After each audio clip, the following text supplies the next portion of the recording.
Okay, I want to welcome everybody tonight as we continue our series that we've been in, going through the book of Acts. And tonight we're going to finish up chapter 9. I had originally put in our Facebook group that we would finish chapter 9 and start into chapter 10. But there's really no good stopping place in the story of Cornelius. And so we're just going to cover the end of chapter 9, and then we're going to do a little detour and deal with how ministering to widows, what that looked like in the early church, because we touched on it back in chapter 6 because of the issue. But we're going to turn to 1 Timothy chapter 5 and see some things that Paul says about how the ministry to the widows was to be functional, at least to the church at Ephesus where Timothy was. And that's relative because of the second story that we're going to look at tonight. But what we're going to see tonight is a transition back to Peter's ministry. And if you'll look at the map, we're going to do a little bit of rewind here.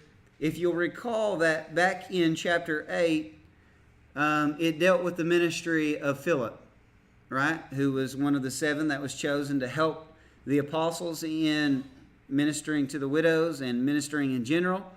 And we read about how Philip took the gospel to Samaria, right?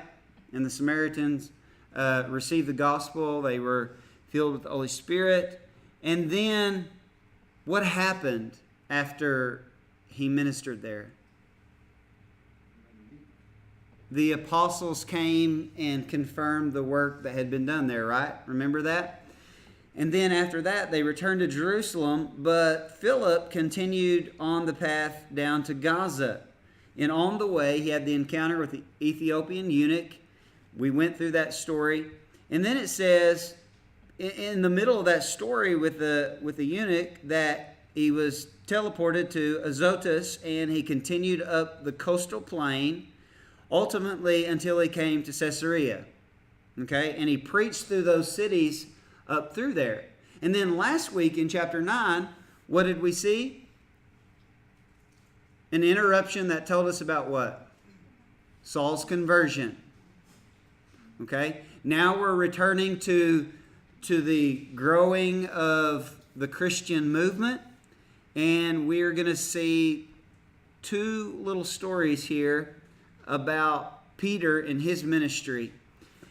And what we can believe based on the reading here and the prior pattern that we've seen when Philip went to Samaria, the apostles would go and confirm the work that had been done there as a legitimate movement of God.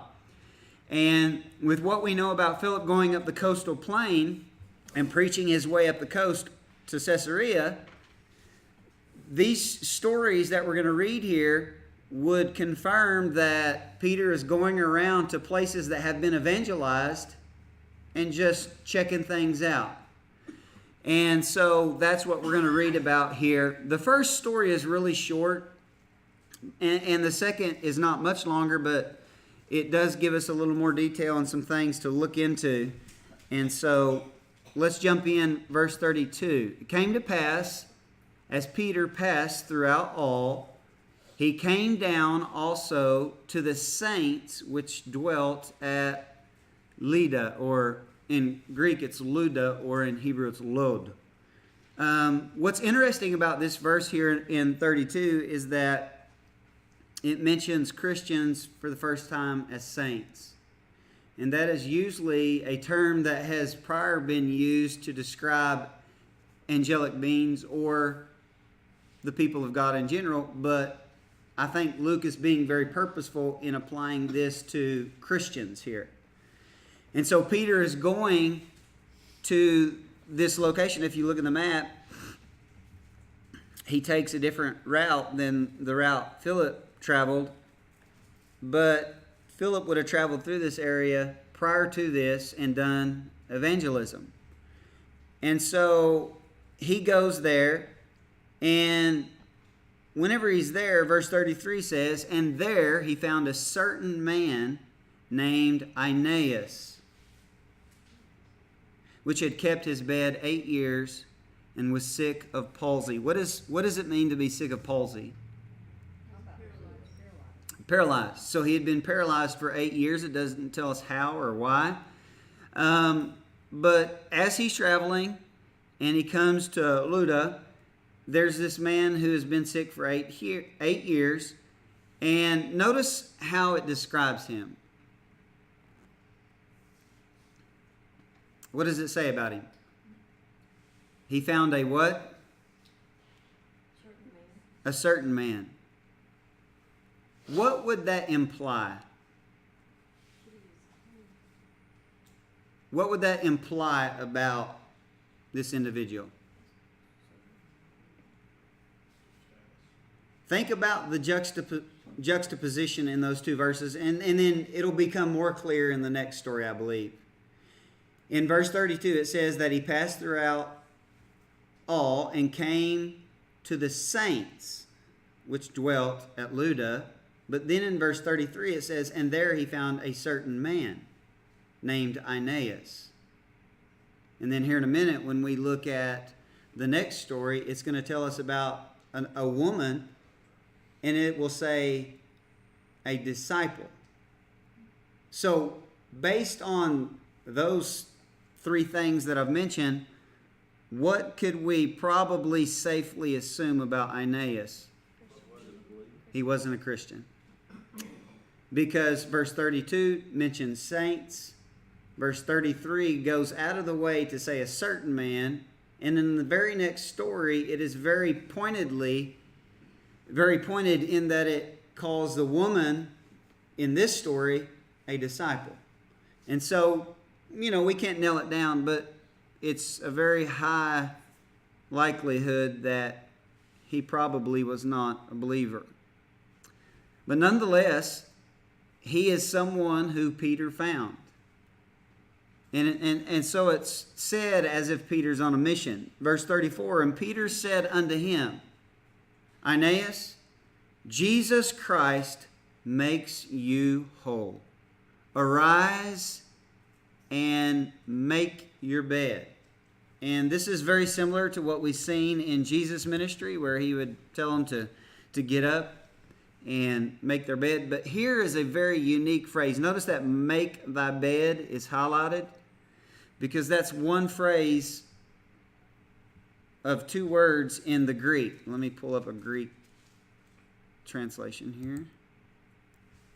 And I'll probably have to highlight it again. Notice that in the Greek there, that two words highlight. One of them is a reflexive pronoun, which means to do something for yourself. So the verb in question is he telling him make your bed yourself or what? When you look at this word, and you can look on the other screen, you will see that it is a word that's pretty rare in the New Testament. How do we know that? Because it tells us that there are only 5 occurrences. And of those 5 occurrences, there are 3 different translations in the English. And you can see that if we click on this, you can go and look at those examples. And one's in Matthew. It says, a very great multitude spread their garments in the way. Mark says, and many spread their garments in the way and cut down branches. Same story. And then in Mark 14, it says, he will show you a large upper room furnished and prepared. And in Luke 22, same version, same story. You see it again. And then here in Acts. And this is where you would need to take it a step further and say, okay, how did the Greek Septuagint translators translate, or how did they use this in the Old Testament? So you can keep scrolling down, and you can see that it's no more helpful. Right?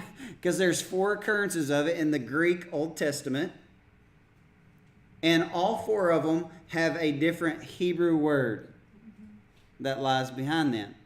But one thing that is in both is what? This Hebrew word, yitzah, which means to make one's bed. And then if we go back up here, we see that you have a translation here that says, make thy bed.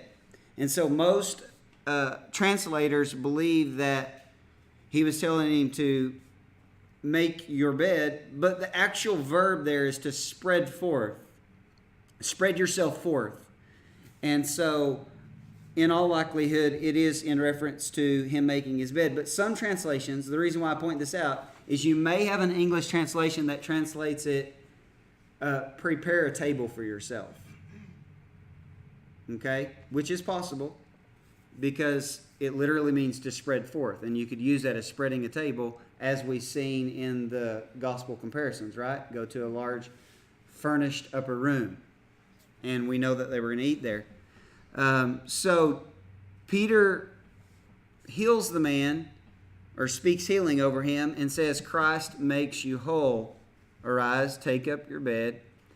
And it goes on and says, and he arose immediately, and all that dwelt at Lydda, pull up the map here. Again, it's right here. And Sharon saw him and turned to the Lord. So when this miracle takes place, it says that the people in Lydda, or Lod, and Sharon saw the healing and turned to the Lord. And the word turned here literally is the word that you see throughout the Old Testament that the prophets are calling Israel to, or Judah to, and that's repent. It's true repentance. And so this is authentic conversion that takes place as a result of this miracle. Where is Sharon? Do y'all see it on the map?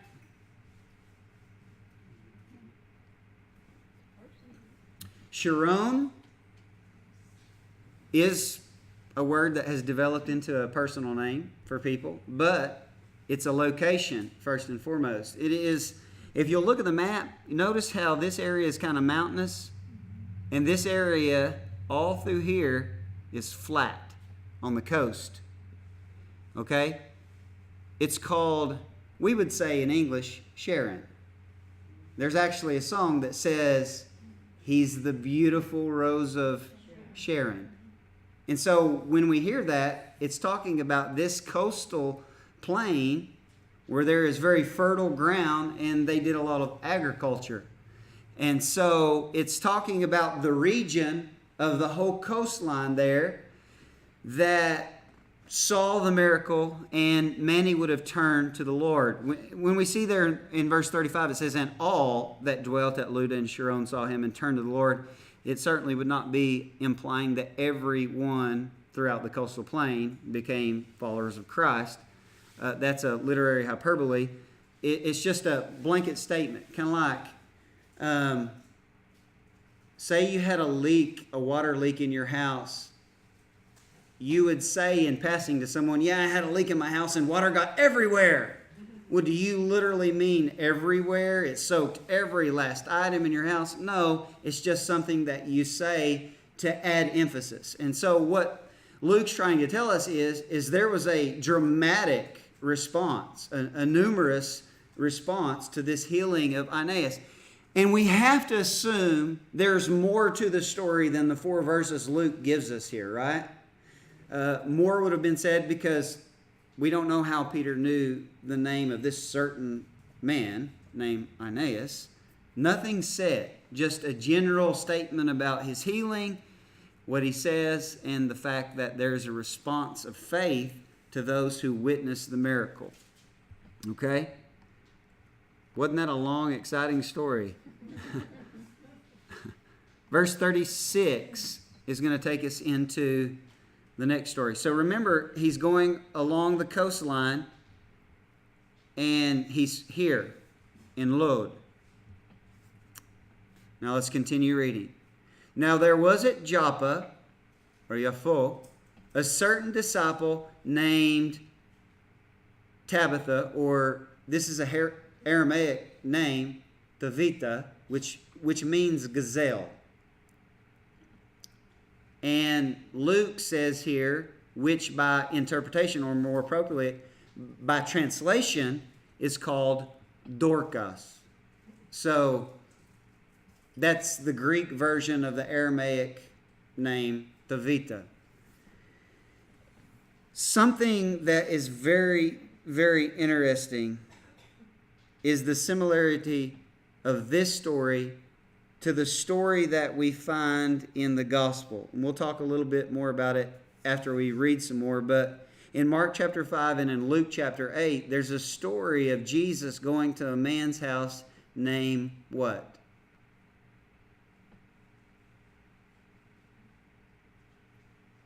He went to a lot of men's house, right? More hints? It's around the same time that he's touched by a woman with an issue of blood. Jairus' Yair. It's very similar to the healing of Jairus' daughter. And so we'll talk a little bit more about that, but I want to read a little bit more first. And so there is at Joppa, which is close by. How far do you think Joppa is from Lydda? A little less than 12 miles. A little less than 12 miles. So it's relatively close for us. Keep in mind, this is the first century. They don't drive Fords and Chevys and Dodges, right? They ride their sandals and camels and wagons and things like that if they're fortunate. So it's relatively close, but it's a pretty good walk, which is important to remember as we continue reading. It says her name was Tabitha or Dorcas. This woman was full of good works and alms deeds, which she did. What is alms deeds?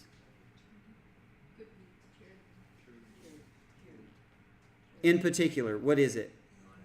It is giving what?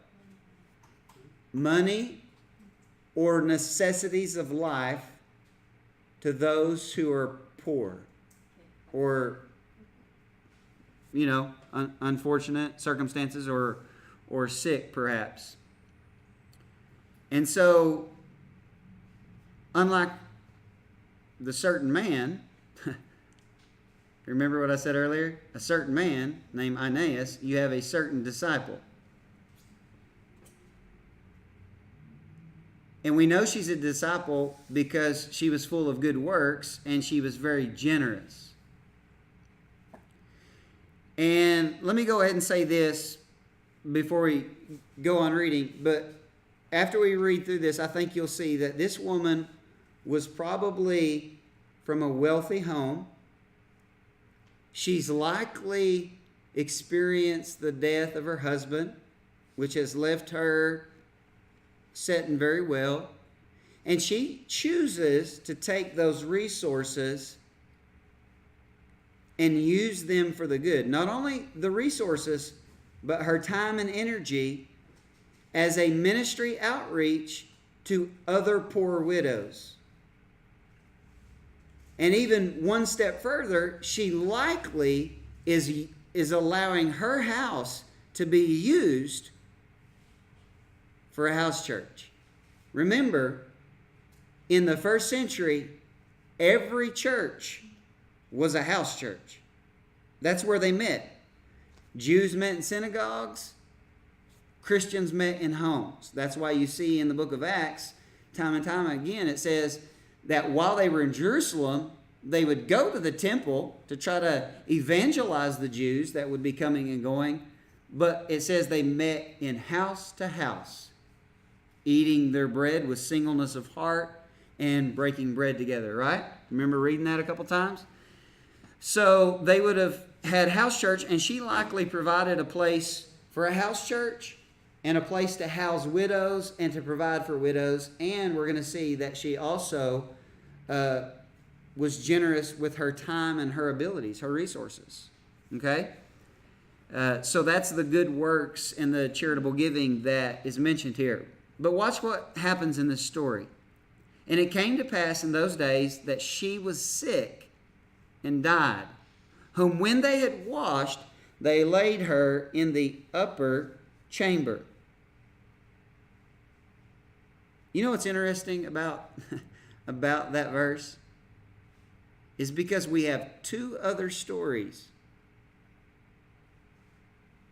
of people dying and being laid in an upper chamber.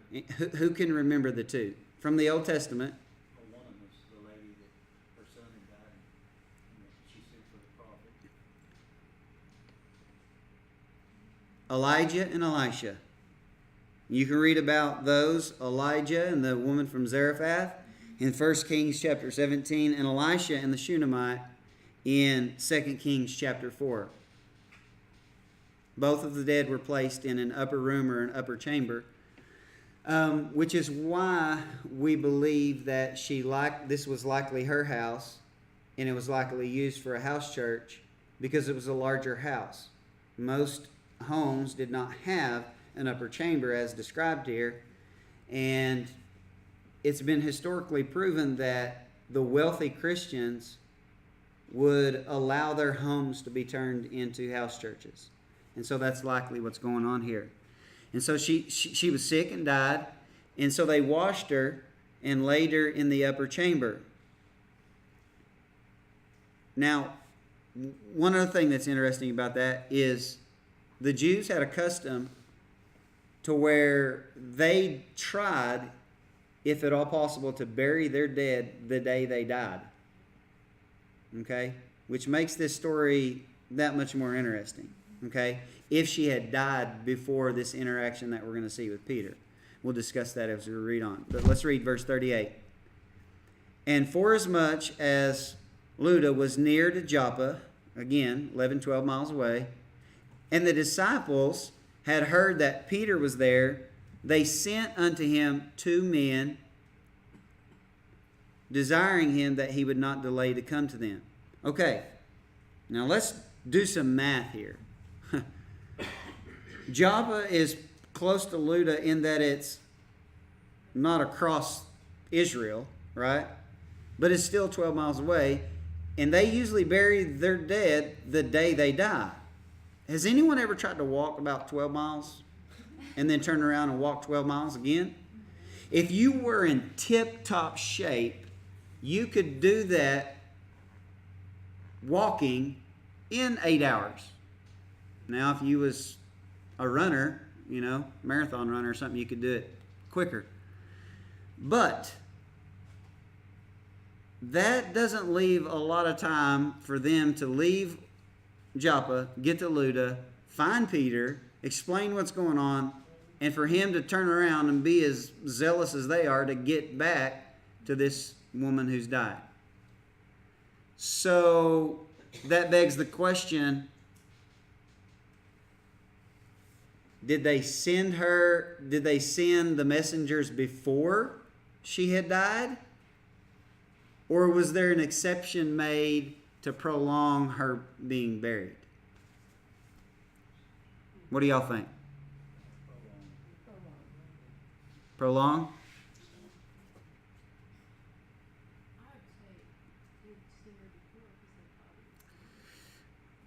It's really not clear. It could go either way, really. I mean, you can't definitively pin down one or the other. Historically, they did, if at all possible, bury their dead the day they died. But there were some exceptions that were made. And certainly, if she died that day, it is unlikely that they could have made the trip to find Peter and return that very same day. So an exception would have had to have been made if they waited till she died to send Peter.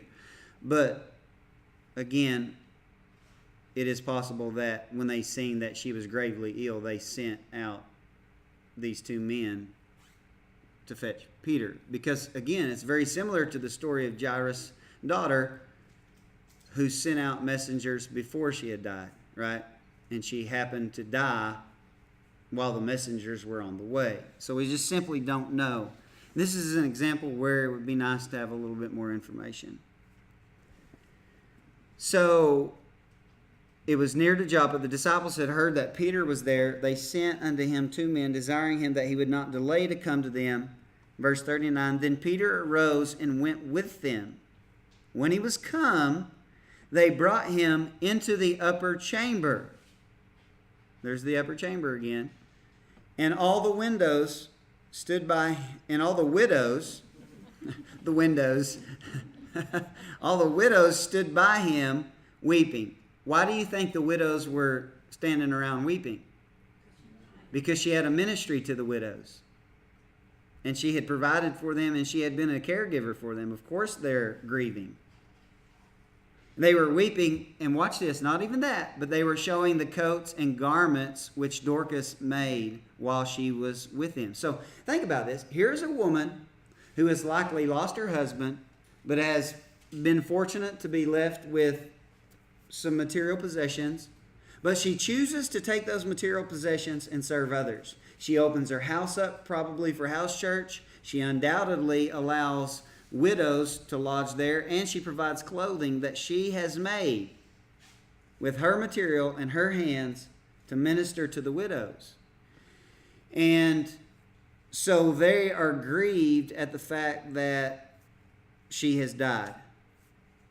But watch what happens in verse 40. But Peter put them all forth, which sounds eerily similar to the story of Jesus when he gets there to Jairus' house. He puts them out of the house, right?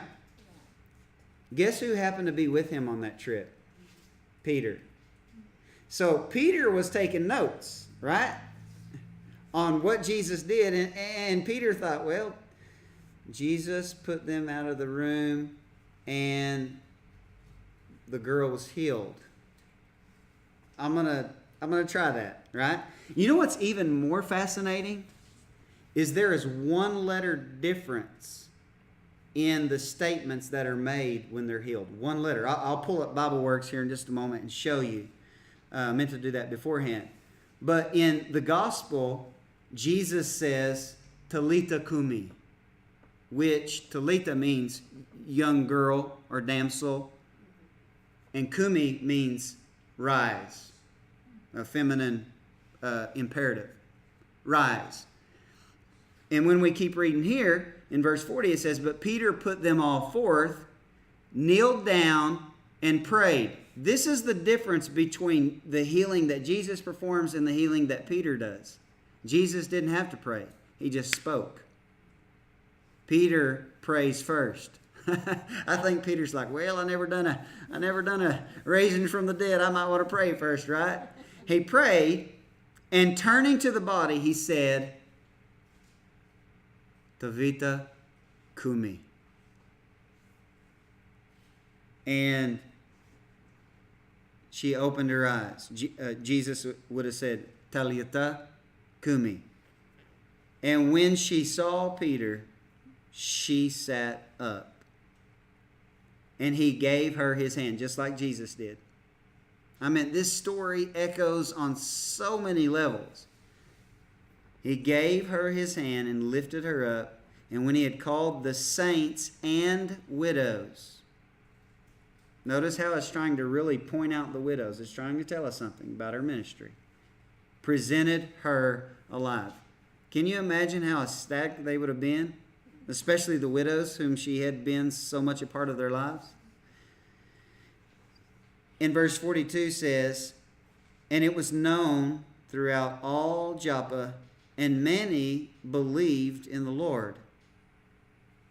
Okay, I'm going to stop right there before we get to verse 43, and I want to show you how similar those two phrases are from Mark chapter 5 or Luke chapter 8 and this story here.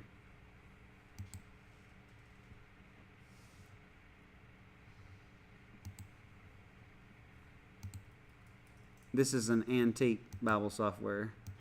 It's a little slower.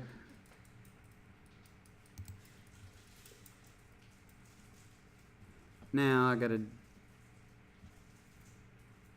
hold on. I haven't used this in a while. I'm trying to remember how to duplicate this.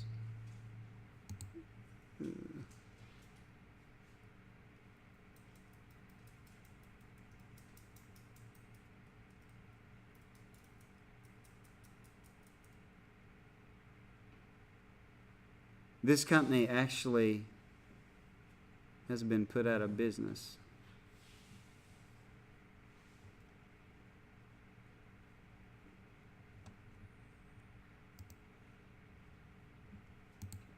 my gosh, I forgot how to duplicate this. Any Bible Works users out there?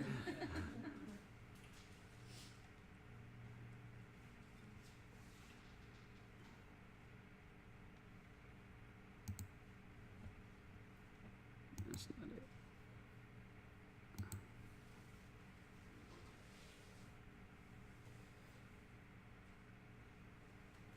Okay. Let me just show you here, and here's the phrase that is said in the Gospel of Mark by Jesus. Talitha kumi. Notice the letters, because the only letter that's going to be different is this one right here. The entire phrase, other than this letter, is going to be exactly the same. I mean, how likely is that you would have this many similarities? Okay? Talitha kumi, and then that's really bothering me that I can't remember how to duplicate my screen here. So I'm trying to not be the troubleshooter for a moment.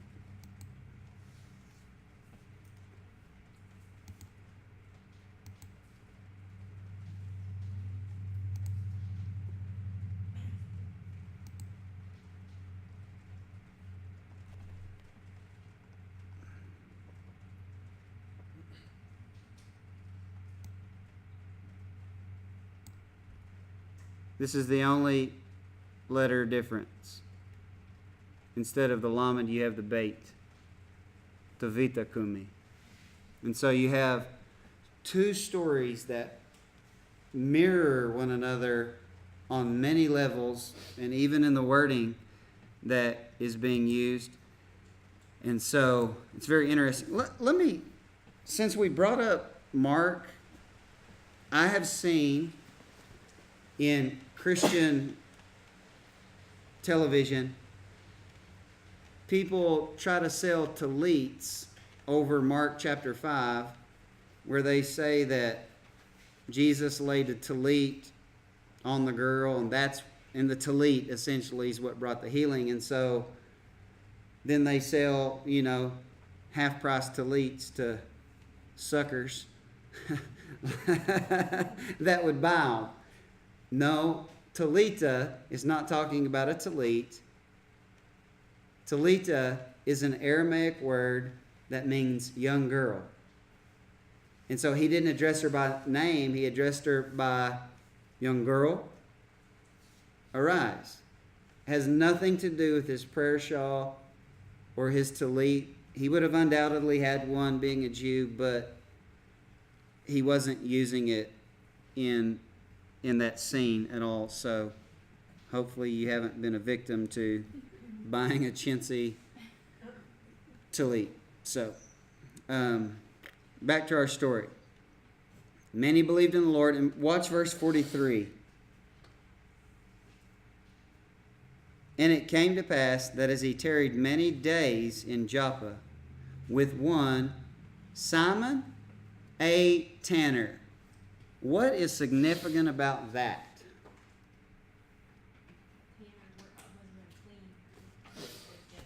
Exactly.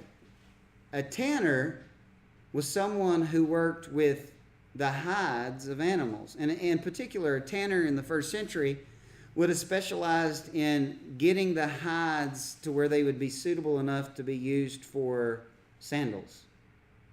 Okay? And so he would have been unclean. I want you to process this. The lead apostle goes on an evangelism outreach and stays with a man who is ceremonially unclean according to the religion he was just a part of. And he didn't demand he stay in a Marriott Inn.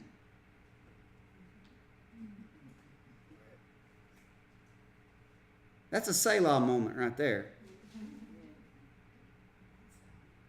Well, I'm the apostle of Jesus Christ, the man of God. I deserve the best of the best. We have such an entitlement mentality in our culture, especially in celebrity Christianity, and it's egregious. Here is the apostle of the early church who is willing, so that he can spread the gospel, to stay in, of all places, the house of a man who has a very common lifestyle, a very base lifestyle. He's not the upper echelon. Who's dealing with dead animals. Anybody ever dealt with dead animals? You know what that's like? It stinks. Absolutely it stinks. Because you have decaying flesh. Which, Peter used to be a fisherman, so there you go. But the point is, he made no demands. Because Jesus said, wherever you go, the house you are to stay is the house that honors you and receives your message. He didn't say if they're rich or poor. He says where they receive you, that's where you stay. And you allow them to minister to you in food and shelter. This is essentially all that they were owed. And so, why is it that we've been upgraded in modern culture to where so-called men and women of God have the right to demand to be picked up in a limo, to be flown in the finest jets, and to stay in the most expensive hotels? Do you think we're a little far off track? I mean, the Apostle Peter didn't make those demands, and I'll promise you this, there ain't a human being alive on this planet that has the authority that the Apostle Peter had while he was here on this earth. Not one. Not a human today. Because there was only the apostles that they are the foundation of the church. And he's not making these demands. So I think we need to be very careful in what we allow ourselves to entertain. Because again, if you go back to the Didache, which was mentioned in last week's, right? The teaching of the apostles. They say that a telltale sign of someone who is a false prophet is someone who demands money. Period. He said, freely you have received, freely give. Now, Paul will go on and talk about, that we don't muzzle the ox that treads out the corn, and that you should take care of those who work in the gospel. They should live of the gospel.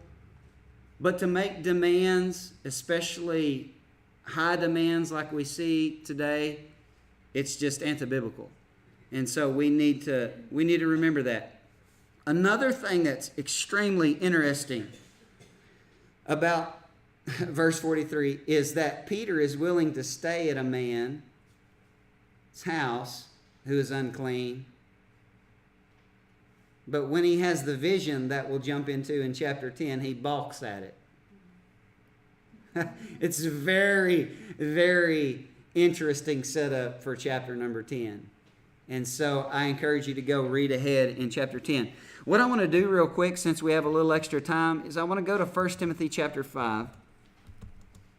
Well, that verse 34, when it's talking about you make your bed, most times when they were healed of palsy or whatever, Jesus told them to take up your bed and walk. So that's what I thought maybe that meant. It's because the story is so short, it's a shortened version of probably that same implication. Take up your bed and essentially, behold, get out of here. Get up. He lay on for 8 years. I'd be ready to get out. He probably didn't have to be told to, huh? But I want to look in 1 Timothy chapter 5. This is Paul dealing with an issue in the church at Ephesus where Timothy was. And remember, ministry to the widows was a very important ministry in the early church, right? James talks about pure religion and undefiled before God is to minister to widows and orphans and to keep yourself unspotted from the world. And so that was a major thing that the early church did because there were so many widows who didn't have sustenance because their husband died. And so he talks about this topic here in 1 Timothy, and I want to give you a look into some of the things that he commanded concerning the issue. Now, this would be, a couple decades after the story that we just read, but it's still the same context. And so let's begin reading in verse 3. And I want you to notice there were actually stipulations that he puts in place concerning the widows. Okay, verse 3, he says, honor widows that are widows indeed, or widows that are truly in need.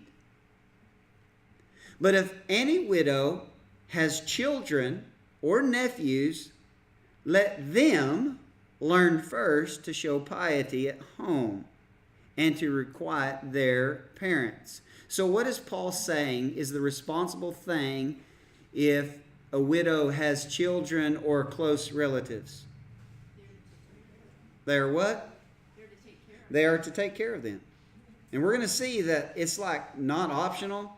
This was expected, because Paul will say here in a moment, and we'll read it, anyone who does not provide for their own house has denied the faith and is worse than an unbeliever. I mean, that's pretty strong language, worse than an unbeliever. And so he says that for that is good and acceptable before God. Now he says in verse 5, now she that is a widow indeed, or someone who's truly a widow and desolate, trusts in God and continues in supplications and prayers night and day. But she that lives for pleasure is dead while she lives. Now he's addressing a particular situation in the church at Ephesus, because there were many widows who were younger who would be allowed to be put on the widow roll. And to be put on the widow roll means that you were to be provided by the church sustenance for life. But the younger widows were not satisfied with the necessities of life, and they began to lust and desire for more. Okay? And so that became a problem, and it caused the problems that he's addressing here in this text. Versus the older widows who are like, man, I'm done. I don't need another husband. Forget that. Right? I'm good with bread, water, and a place to stay. And they continue in what? Supplication and prayers night and day. So what would the expected response of a widow that's ministered to from the church? What would be the expected response? That they would do what for the church? Be intercessory prayer warriors. Right? It's pretty fair trade-off. The church will take care of you as a widow the rest of your life, and you can pray. How many? Now that's where we stop and get out the mirror and say, would I be okay with that? Because many were not. And that's the issue that he's addressing here. The younger ones were like, forget that. We don't want to work. And that's where we're going here. We don't want to work. We don't want to have to do nothing. You know, provide for us the rest of our life, but we want more, first of all, and we're not going to pray. Okay? Watch. The text will tell us some more issues with especially the younger widows. For she that lives in pleasure is dead while she lives. How many of you know that's not a good thing? If you're dead while you live, that means you are not faithful to Christ. Right? You can go to Revelation chapter 3 and see what Jesus says to the church at Sardis. Not good at all. If Jesus calls you dead, that's not good. Verse 7, and these things give in charge that they may be blameless. But if any provide not for his own house, especially for those of his own house, he hath denied the faith and is worse than an infidel. And then he goes on to address the matter at hand. Let not a widow be taken into the number under 60 years old. How old would that be? 60. Okay, so you couldn't even be put on the widow roll from this time forward, according to Paul, unless you're at least 60. And there are other qualifiers. You had to have been the wife of one man. What does that mean? That you were faithful, well reported of for good works. If she has brought up children, if she has lodged strangers, if she have washed the saints' feet, if she has relieved the afflicted, if she have diligently followed every good work. Wait, you mean they would minister to the widows, but they expected something from the widows? The widows had to have been engaged in ministry themselves, for one thing. If they had children, they had to have been good mothers. If they were married, they had to have been good wives. They had to have cared for strangers, that's hospitality. Washed the saints' feet. In other words, they had to be faithful people prior to receive the benefit. So do you think that the early church would have turned down lazy widows? I think so. Verse 11, but the younger widows refuse. And here's the issue, and they had not refused them prior to this. For when they have begun to wax wanton against Christ, they will marry, having damnation, because they cast off their first faith. What does it mean that they began to wax wanton against Christ? What was the issue? They did not maintain thankful for bare sustenance, and they wanted more. Well, what would be the most logical way for them to have access to more? Because the church ain't going to give you more. Get married, right? Get off the widow roll. And so they would wax wanton against Christ because they started wanting the things of this world. And so they would fix their eyes on the pleasures of this life. Remember what was said earlier? The younger widows desire the pleasures of this life. The older widows would be faithful to supplication and prayer. They were content with that.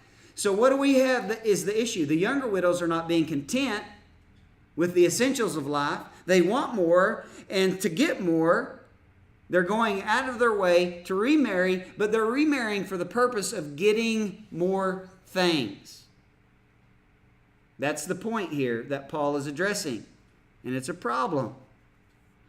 Because they are waxing wanton against Christ. Because you have two, and I've harped on this for the last couple of years. You have following Christ or following the world. There's no in-betweens. You serve one master.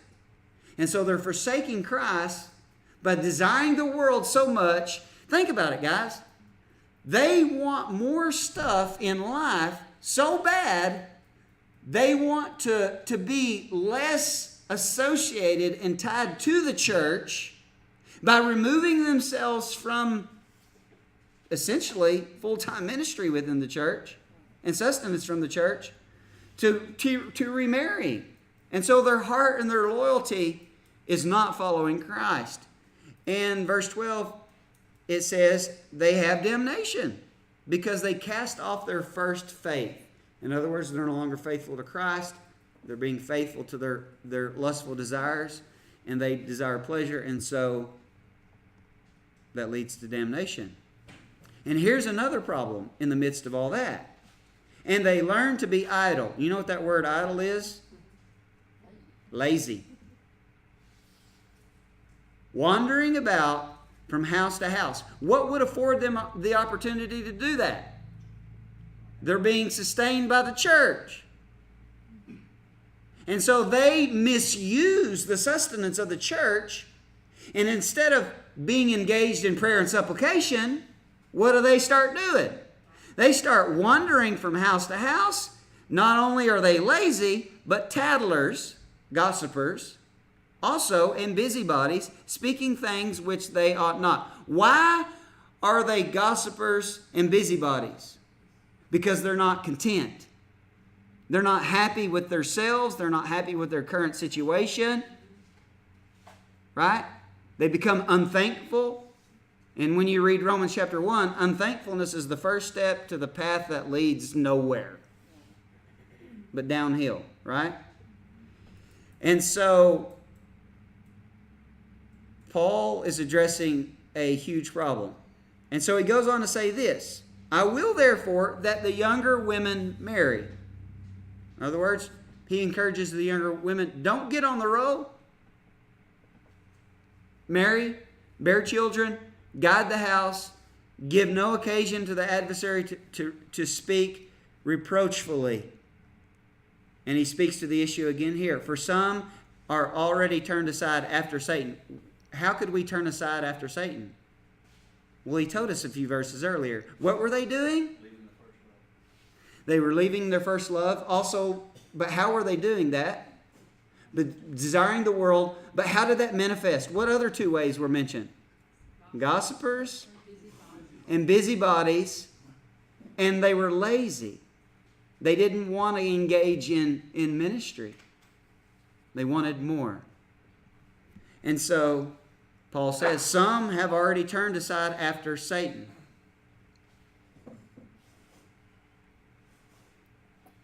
And the Calvinists all went, oh, how is that possible? Because they weren't the elect.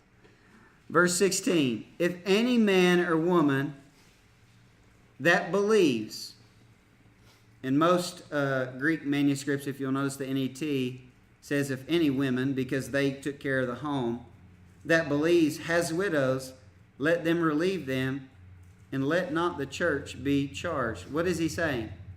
Be responsible Christians. Take care of your own. That it may relieve, the church may relieve them that are widows indeed. Those who are truly widows, those who don't have anyone else, those who are truly by themselves. And so that's some of the things that Paul said, addressing the issues concerning ministry to the widows. So it was very essential, important in the early church to minister to widows. And why is that? We've talked about this before, but why is that? Because in their culture, things were different. A lot different.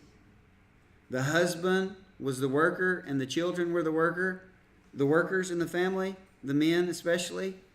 And if the man was to die, the woman had no way to provide for herself.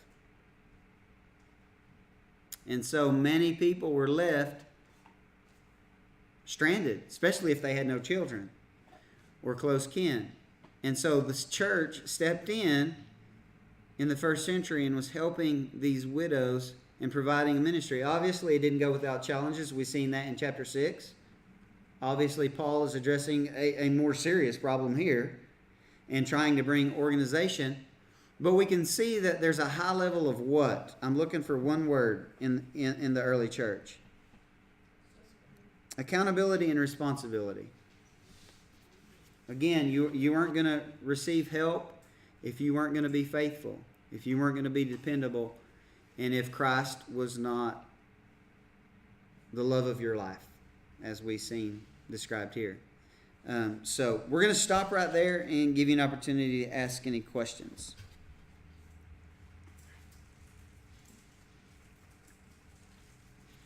This really could be related to all Christians. I mean, I know it's specifically talking about the widows, but it is also, in a sense, talking about our relationship with Christ.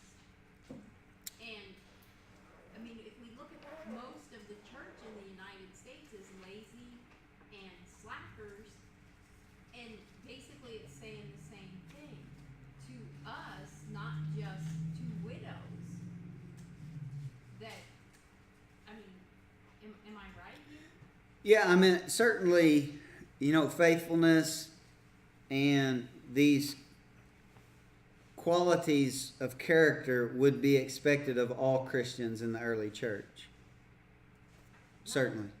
Not just the early church, but like it should be qualities. That's in the context, yes, it should have continued generation after generation. But here's what happened.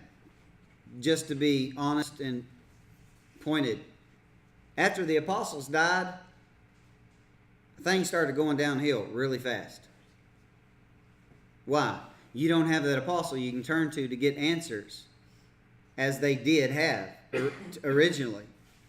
And you have counterfeits that creep in because generosity was such a bedrock of the early church.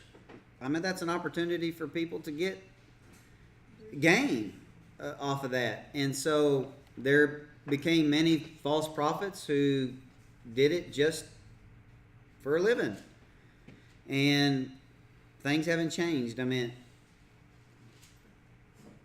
people started corrupting the interpretation of the text, etc. And then you have all these movements throughout history. It's, anything you put in the hands of man, they're going to really jack up. So, I mean, it's always been. I mean, you look at the history of Israel. Israel, you might have had a generation that did well, but you never had a sustained period of 100 years where they obeyed God. It just didn't happen. And honestly, it usually followed the leadership at hand. And so I think if we pointed the finger, first and foremost, I would say that after the leadership of the apostles, the leadership in the church, as the church evolved, became more and more indulgent, more and more corrupt, more and more foreign from the heartbeat of the early church. And there you go. I mean, again, the example that I gave earlier, the Apostle Peter was willing to stay at a man who dealt with dead carcasses of animals, and you have televangelists making claims and demands that we see on television. And we wonder, what the problem is. It's really clear. There's a lot of hirelings. It seems like, just as we were basically talking about house church earlier, that there's a humbler experience and attitude amongst, I just think about when you hear about house church overseas, and what you hear anyway sounds much more humbler and focused on Christ and helping people versus, I don't know, if you get into a building, I mean, is that what we're seeing? You get into a building and people just start wanting control and stuff, whereas a house is the owners maybe, or I see a different dynamic as we're walking through this. Yeah, to her point, house churches didn't provide the opportunity or the platform for people to advance themselves, to bring attention or glory to themselves, whereas the modern church experience does. And the modern church experience has been so convoluted, honestly, from what we read in the early church, that it's not surprising. And that's why we've made so many changes over the last couple years. We're trying to move in a direction that glorifies Christ more than anything, versus just do what churches do, which is what they want, instead of what the Word of God actually says we're supposed to be doing. So that's why we've transitioned from investing in material things such as this building more into the outreach of other poor Christians who are in places where they're not as privileged as us. And we've done that. And we're going to continue to make changes to look more like the first century New Testament church, where we're investing in people and we're shaping people into disciples, and there's not going to be opportunity for people to promote self and for entertainment stuff. So, yeah. And you see that, has obviously had a negative effect as far as numbers. But,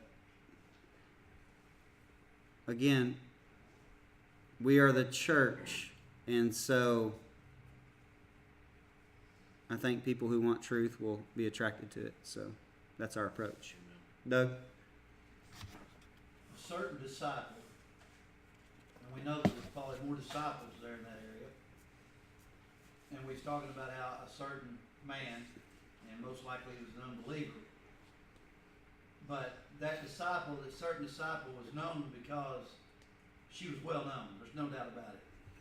In the same instance, that certain man, if everyone in the area of Saron, in that area, knew that certain man, if someone had just got healed that had been paralyzed and someone told a story about it, okay. But if a lot of people knew the guy, the certain man, that's where it would have the impact to cause everybody to follow Jesus. And so I'm wondering if sometimes, like we're saying, a certain disciple, a certain man, also would mean a very well-known person. Mm-hmm. Very possible. Very possible.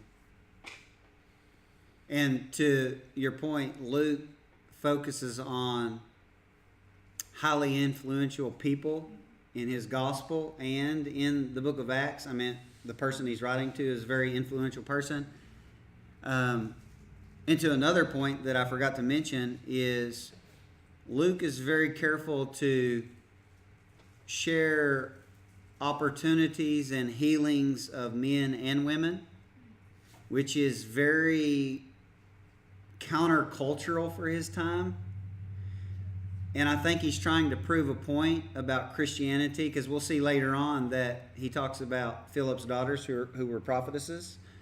I think he's trying to prove the point about the inclusiveness of the Christian movement. It is more female friendly, if you will.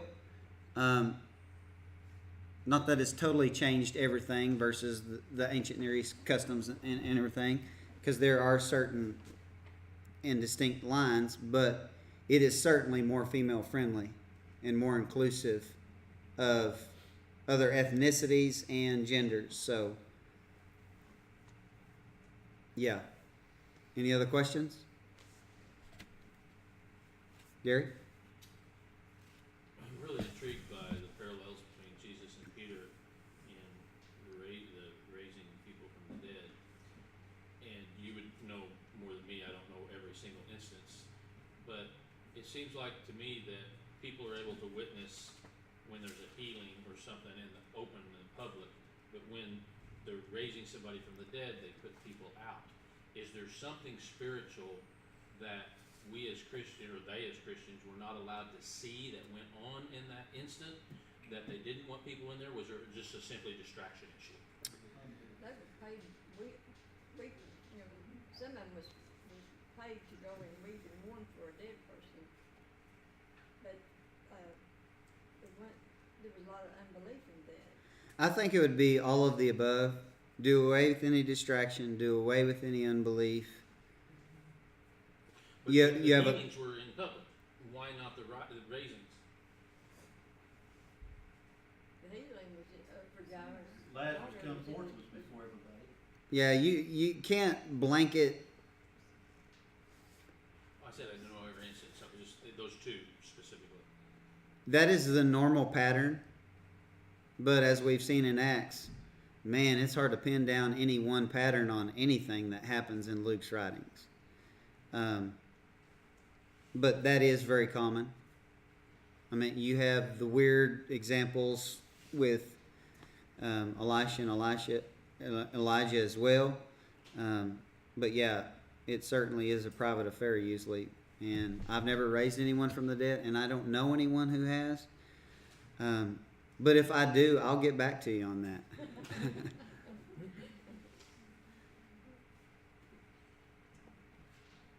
Any other questions?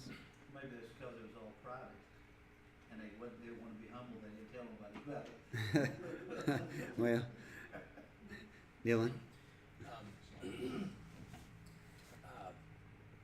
The writer goes out of the way to call the man who was healed of palsy a certain man, which was indicating that he wasn't a believer, and yet he was still healed by the power of Christ.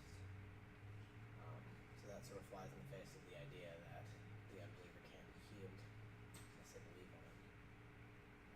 Who told you unbelievers can't be healed? I heard it a lot. Yeah, he made a good point, because you've likely heard this in church. If the man wasn't a believer, he was healed, which flies in the face of a lot of things that are taught in legalistic circles, that God doesn't hear the prayer of a sinner, or, God doesn't do anything for a sinner. That really is problematic. Or even if you're in the church and you weren't healed, it's because you didn't believe that he could heal you. Yeah, nothing is said about his faith either. Nothing at all. And you have many examples in the Gospels as well where nothing is said about the person's faith. And even earlier in Acts, where the apostle speaks healing and it happens, or Jesus speaks healing and it happens.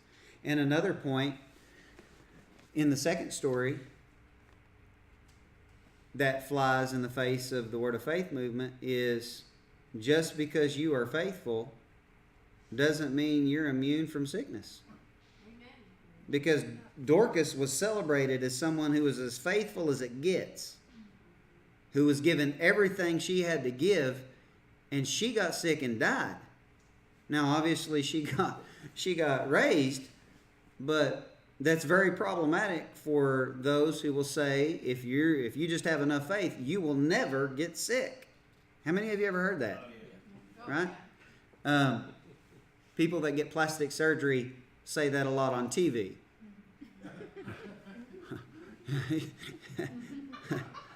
I've had a quadruple bypass, but if you believe, have enough faith, you will never get sick. Can it? So we've seen two different examples right here. Guys, you can't box God in on this stuff.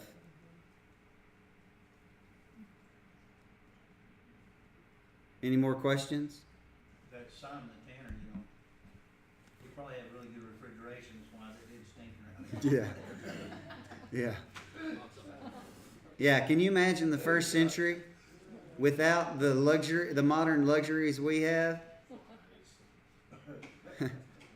No wonder when we get to chapter 10, Peter's on the roof. He had to get some fresh air, right? Yeah, but isn't it interesting that in chapter 9, Peter, he's with Simon the Tanner, which would show that either, he's unclean, he's accepted the fact that as a believer in Christ, that he doesn't have to worry about the clean versus the unclean. And then in chapter 10... At least the ceremonial part. Yeah, and then in chapter 10, he's like, no, I can't. Yeah, we'll read through all that. That's what's so ironic about the setup for chapter 10 is, okay, of all places that he goes and stays is at a tanner's house who is unclean. But when he has the vision and God tells him to do something, he balks at it because that would make me unclean, right? So it's very, very ironic. We'll work through that next week, though, for sure. You talk about how the disciples go around checking out everything that they hear is going on. But I was reading the other day, and they was checking out Peter's story too. Yep. They was holding him accountable for what he had went and done. He went over that and rehearsed it pretty good about how it come about. Yep. Paul confronted Peter for being double standard. But when we look at then versus now, like in Lod and Joppa, like it was only 12 miles, but like they didn't have the internet and they didn't have easy transportation. So things that would, for us, be like if something happens like where we live versus where in Stigler, which is about the same amount of space, we see it and we hear it right away. But there, it would pretty much could be days, could be years, could be months, and it was only by word of mouth. It would have been more of a trickle effect versus how you can read it in the text. And people would have been converted, many of which who seen someone who witnessed the account and their life was radically changed, and that led to a change in another person. So you have this residual trickle effect that would have taken place for sure. Good point. They did have aliens that visited them back then, so they might have found out quicker than. I'm kidding. I know. Any other questions? No?